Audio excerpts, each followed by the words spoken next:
வணக்கங்க. நாம் இன்றைக்கி ஒரு லஞ்ச் பாக்ஸ் ரெசிபி தான் பார்க்க போகிறோம். சூப்பரான டேஸ்ட்டில் இருக்கும். கண்டிப்பாக உங்கள் வீட்டு குட்டீஸ்க்கு செஞ்சு கொடுத்து பாருங்கள். டிஃபன் பாக்ஸில் சாப்பாடு மீதி இல்லாமல் வீடு வந்து சேரும். நம்ம சேனலுக்கு தான் நீங்கள் ஃபஸ்ட் டைம் பார்க்குறீங்கன்னா மறக்காமல் சப்ஸ்கிரைப் பண்ணிக்கோங்க. அப்படியே பெல் ஐக்கானையும் அழுத்திட்டிங்கன்னா ஒவ்வொரு டைம் நான் வீடியோ போடும்போதும் உங்களுக்கு நோட்டிஃபிகேஷன் வந்துடும். நம்ம சேனலில் இந்த மாதிரி நிறைய குக்கிங் வீடியோஸ் போட்டிருக்கோம். கண்டிப்பாக போய் பாருங்கள். வாங்க இந்த வெரைட்டி ரைஸ் எப்படி பண்ணுங்கிறது வீடியோக்குள்ளே போய் பார்க்கலாம். ஒரு கப் சுண்டலை நைட்டே ஊற வச்சு காலையில் எழுந்திரிச்சோன்னையும் அது முழுகிற அளவுக்கு தண்ணி ஊற்றி கொஞ்சமாக உப்புக்கல் போட்டுட்டு இது ஒரு 5-6 விசில் விட்டு எடுத்துக்கலாங்க. ஒரு மண் பாத்திரத்தில் அடுப்பில் வச்சுட்டு இதில் வந்து ஒரு 5 டேபிள் ஸ்பூன் வந்து பார்த்திங்கன்னா எண்ணெய் விட்டாச்சு. இது கூட 3 ஏலக்காய் போட்டிருக்கேன். 2 பிரியாணி இலை இது கூட சேர்த்துக்கலாங்க. 3 கிராம்பு, அதுக்கப்புறம் பார்த்திங்கன்னா ஒரு 3 சின்ன பட்டை துண்டுங்க.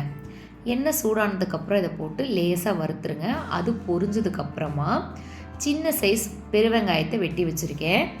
அது கூட நீங்கள் கருவேப்பிலையும் சேர்த்து வெங்காயம் வதங்கிறதுக்கு தேவையான அளவுக்கு கொஞ்சமாக உப்பு போட்டுட்டு நாம் வந்து வெங்காயத்தை வணக்கிக்கலாங்க. நம்ம ஆல்ரெடி சுண்டலில் வந்து உப்பு போட்டு தான் வேக வச்சுருக்கோம். அதனால் இப்போ இந்த சாப்பாடு செய்யும்போது நம்ம கடைசிலையும் திரும்ப உப்பு பார்ப்போம். கொஞ்சமாக தான் இப்போ உப்பு போட்டிருக்கேன். இப்போ தட்டி வச்சுருக்கிற இஞ்சி பூண்டு பேஸ்ட் பார்த்திங்கன்னா 1 டேபிள் ஸ்பூன் போட்டிருக்கேன். இதுவுமே எண்ணெயில் நல்லா வதங்க விட்டுறலாங்க. பச்சை வாசனை போகிற அளவுக்கு வதங்க விட்டுறலாம். இதுக்கப்புறமா 1/2 டீஸ்பூன் மஞ்சள்தூள், 1/2 டீஸ்பூன் வந்து பார்த்திங்கன்னா கரம் மசாலா, 1/2 டீஸ்பூன் பிரியாணி மசாலா, காரத்துக்கு தேவையான அளவு வந்து வரமிளகாத்தூள் போட்டுக்கலாங்க. இப்போ இந்த மசாலா ஐட்டம் எல்லாமே நல்லா பச்சை வாசனை போகிற அளவுக்கு வறுத்துக்கணுங்க. இந்த ஸ்டேஜில் நீங்கள் அடுப்பத்தோட தீயை வந்து குறைச்சி வச்சுக்கலாங்க. ஹை ஃப்ளேமில் இருந்துச்சு அப்படின்னா நமக்கு இந்த மசாலா வந்து கரைஞ்சிரும். கைவிடாமல் இந்த மசாலாவை பச்சை வாசனை போகிற அளவுக்கு வதக்கிக்கலாங்க. அதுக்கப்புறம் நம்ம வேக வச்சுருந்த சுண்டல் இது கூட சேர்த்து அந்த சுண்டல்லையும் அந்த மசாலா வந்து நல்லா கலங்குற அளவுக்கு ஒரு 5 நிமிஷம் நீங்கள் சிம்மில் வச்சு நல்லா கிளறி விட்டுடலாம். அப்பப்போ நல்லா கலந்துருங்க. ஒரு 5 நிமிஷம் இதே மாதிரி நீங்கள் கொஞ்சம் கொஞ்சமாக கிளறினதுக்கப்புறமா நம்ம ஆல்ரெடி வேக வச்சுருக்கிற சாப்பாடு நீங்கள் இது கூட சேர்த்திக்கலாம். நான் இன்றைக்கி வந்து பொன்னி அரிசி, குருணை அரிசி சாப்பாடு அதில் போட்டிருக்கேன்.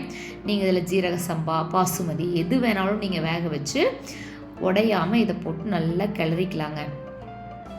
இது கிளறும்போது சிம்மில் இருக்கணும் அடுப்பு. ஹை ஃப்ளேமில் இருந்துன்னா தீஞ்சு போயிடும் சாப்பாடு கீழே.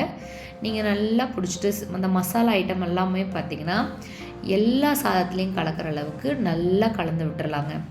நல்லா கலந்ததுக்கப்புறம் ஒரு டைம் வந்து உப்பு பார்த்துருங்க. உப்பு எந்த அளவுக்கு இருக்குன்ட்டு.